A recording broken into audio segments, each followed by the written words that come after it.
Hey everyone, welcome back. In this tutorial, I'll show you how to secure your files in Proton Drive in 2026.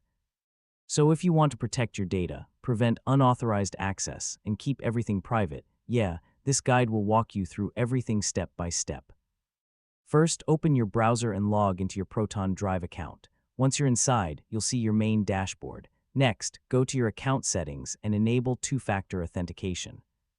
This adds an extra layer of protection to your account. Now make sure your password is strong and unique. Avoid using simple or repeated passwords. Next, check your file sharing settings. Only allow access to trusted people and avoid public sharing when not needed. Now remember, Proton Drive already uses strong encryption, but always keep your account credentials private for extra safety. Next, check active sessions in your account settings and remove any devices you don't recognize. Now make it a habit to regularly review your security settings to keep your account fully protected. And that's it, you've successfully secured your files in Proton Drive. Now your data is protected, private, and safe from unauthorized access.